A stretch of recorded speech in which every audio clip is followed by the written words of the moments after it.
अस्सलाम वालेकुम एवरीवन, मैं हूं डॉक्टर साहर चावला फिर से आपकी खिदमत में हाजिर एक और इन्फॉर्मेशनल वीडियो के साथ। पिछली वीडियो में हमने बात की थी स्टीविया वर्सेस शुगर।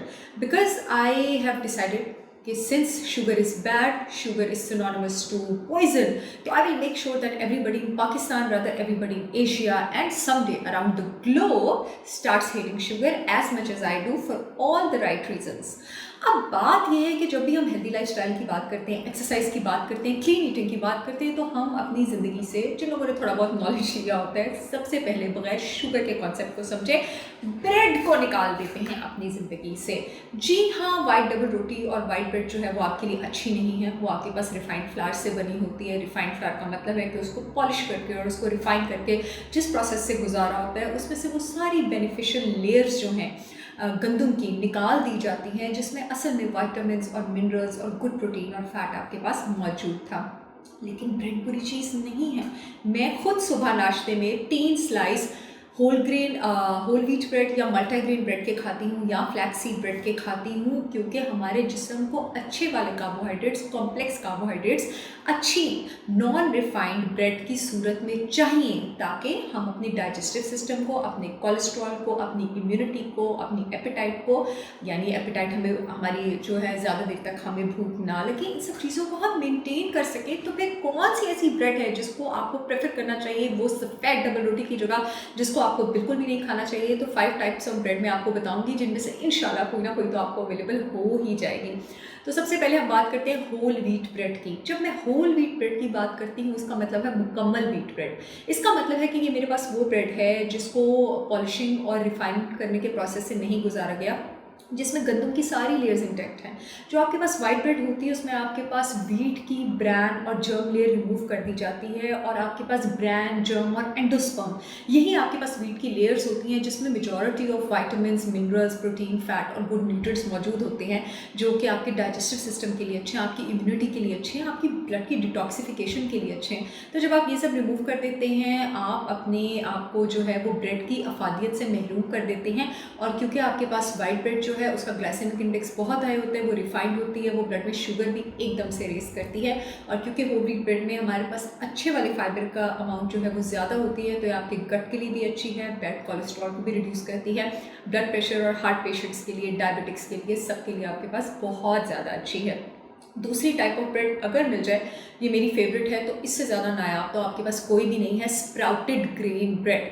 स्प्राउट्स आपके पास वो सीड्स होते हैं, ग्रेन्स आपके पास वो सीड्स होते हैं, स्प्राउट्स जिनको जर्मिनेट करने की, जिनको स्प्राउट करने की थोड़ी सी इजाज़त दी जाती है। और जब उन जर्मिनेटेड सीड्स की आप ब्रेड बनाते हैं, तो आप वो सारे न्यूट्रिएंट्स लॉक कर देते हैं उस डबल रोटी में, जो कि उस स्प्राउट्स में होते हैं। जैसे कि मैं हमेशा अपने पेशेंट्स को भी बताती हूँ, आप सबको भी एजुकेट करती हूँ कि जो स्प्राउट्स होते हैं वो कहीं ज़्यादा कंसनट्रेटेड होते हैं विटामिन और मिनरल्स में as compare to the vegetable जिसके वो स्प्राउट होते हैं। यानी अगर आप मूंग दाल को स्प्राउट कर दें या ब्रोकली को स्प्राउट करते हैं, तो उसका जो स्प्राउट होता है, जो जर्मिनेटेड सीड होता है, उसमें विटामिन्स और मिनरल्स की तादाद 3 और 4 टाइम्स से भी ज़्यादा बढ़ जाती है।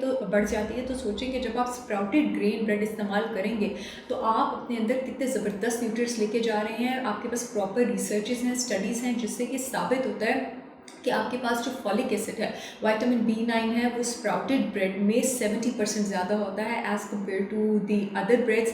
और ये जो विटामिन B9 है, आपकी इम्यूनिटी में, आपका खून बनाने में, बच्चे का नर्वस सिस्टम बनाने में तो काम आता ही है, उसके साथ साथ हमारे खाने को एनर्जी में कन्वर्ट करने में बहुत ज़्यादा काम आता है। और इसके अलावा जो आपके पास स्प्राउटेड ब्रेड होती है, वो आपकी ब्रेड का फाइटेड कॉन्टेंट कम करती है।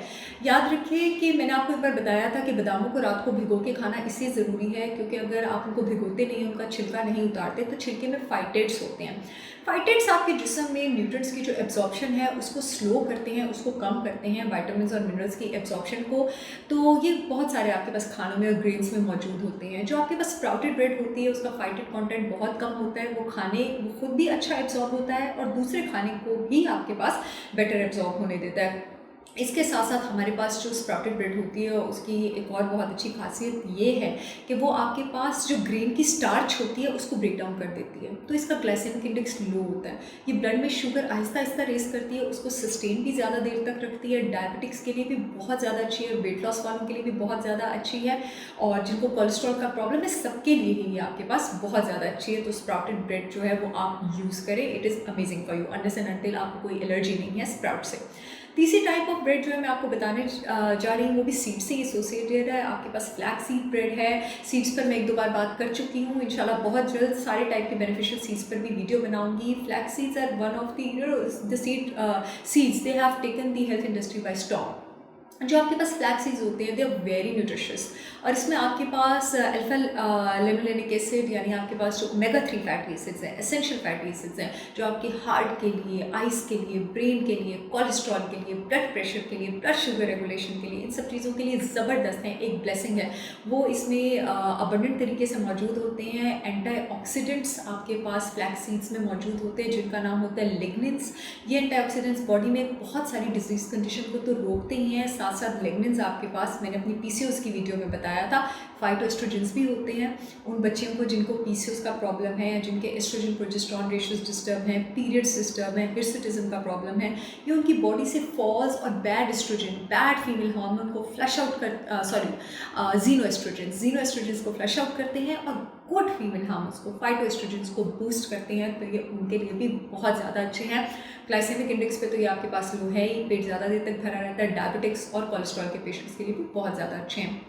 Fourth type of bread that I really want to talk about is the sourdough bread. अब आपके पास जितने भी फर्मेंटेड फूड्स हैं, मैंने प्रोबायोटिक्स पे एक वीडियो की है, वो सारे आपके पास प्रोबायोटिक्स हैं, फर्मेंटेड फूड्स। और जो सावरडॉ ब्रेड है ये आपके पास फर्मेंटेशन से बनती है, यीस्ट की और बैक्टीरिया की। और ये जो ब्रेड आपके पास बनती है ये खुद भी जो है it is easy to digest, और ये बाकी सारे खानों की एब्जॉर्प्शन भी माशाल्लाह मैजिकली जो है वो आपकी बॉडी में तेज़ कर देती है, ज़बरदस्त कर देती है। और मोर ओवर ये जो है आपके पास खाने का फैटेड कॉन्टेंट, इसको भी ज़बरदस्त तरीके से रिड्यूस करती है। मेरी जो लास्ट फेवरेट ब्रेड है वो मेरे पास आ जाती है oat bread, and oat bread is amazing. आपने ओट ब्रेड खरीदते वक्त ध्यान रखना है कि मार्केट में आपके पास बहुत सारी ओट ब्रेड्स कमर्शियली ऐसे अवेलेबल हैं जिसमें आपके पास सिर्फ 20% ओट है और बाकी उसमें सफ़ेद आटा मौजूद है या रिफाइंड फ्लावर मौजूद है, तो वो आपने नहीं खरीदनी है। इंग्रेडिएंट्स को ध्यान से रीड करके आपने खरीदना है। ओट ब्रेड में वैसे तो आपके पास होल व्हीट भी मौजूद होता है, ओट भी मौजूद होता है, पानी भी मौजूद होता है, फर्मेंटेड यीस्ट भी मौजूद होता है, आपके पास गट के लिए बहुत अच्छी है। जितने भी जो लोग हैं जो ग्लूटेन फ्री ब्रेड लेना चाहते हैं उनके लिए बेटर ये है कि वो वाली ओट की वैरायटी लें जिसमें आपके पास होल व्हीट मौजूद नहीं होती। जो ओट और सावरडॉ ब्रेड का मिक्सचर होती है वो उनके लिए बहुत अच्छी होती है। It is very light on the stomach to digest. इसमें मैग्नीशियम की बहुत ज़बरदस्त भरमार होती है, so it is excellent for your blood pressure regulation. आपकी इम्यूनिटी के लिए बहुत ज़्यादा अच्छी है। इसमें जिंक बहुत ज़्यादा है, आपके खाने को एनर्जी में ज़बरदस्त कन्वर्ट करती है। दिमाग और दिल के लिए बहुत अच्छी है क्योंकि इसमें विटामिन B1 है। आपके पास एनीमिया के पेशेंट्स के लिए बहुत अच्छी है क्योंकि इसमें आयरन भी है आपके पास, और इसके साथ साथ ओट्स में आपके पास सबसे विशियस सॉल्युबल फाइबर मौजूद होता है जिसको आप बीटा ग्लूकन कहते हैं। ओट्स जो लोग लेते हैं इसलिए ओट मिल इतनी मशहूर है क्योंकि ये जो बीटा ग्लूकन होता है, चाहे आप ओट सीरियल की फॉर्म में लें चाहे आप ओट चपाती की फॉर्म में लें, ये जिस टाइम स्टमक पे डाइजेस्ट हो रहा होता है बहुत ज़्यादा पानी को खींच लेता है, एक विशेष जेल बना लेता है जो कि बड़ी स्लोली स्टमक से मूव करता है, तो आपकी एपेटाइट बहुत देर तक सप्रेस रहती है। और डायबिटिक्स में भी ये इसी रीज़न की वजह से अच्छी है कि जितनी स्लोली ये स्टमक से इंटेस्टाइन में मूव करेगी उतनी ही स्लोली इंटेस्टाइन से एब्जॉर्ब होकर ब्लड स्ट्रीम में खाने के ज़रात जाएंगे और उतनी ही स्लोली वो ब्लड ग्लूकोज को ऊपर जो है आपके पास रेस करेंगे। तो ये तो थे 5 वेराइटीज़ ऑफ ब्रेड जो कि आप सफ़ेद आटे की जगह, सफ़ेद गंदम की जगह, रिफाइंड फ्लावर की जगह कंज्यूम करके फिट भी रह सकते हैं, स्लिम और स्मार्ट भी नज़र आ सकते हैं, एक हेल्दी लाइफस्टाइल गुजार सकते हैं। इसके साथ साथ जिन लोगों को ब्लड प्रेशर, कोलेस्ट्रॉल की शिकायत है, हार्मोनल इश्यूज़ हैं, ब्लड प्रेशर का प्रॉब्लम है, उन सब के लिए ब्लेसिंग है। अपने टेस्ट को सूट करते हुए इनमें से अपनी पसंद की ब्रेड सेलेक्ट कीजिए। मुझे इजाज़त दें, इंशाल्लाह बहुत जल्द आपसे मुलाकात होगी एक और इन्फॉर्मेशनल वीडियो के साथ। अल्लाह हाफ़िज़।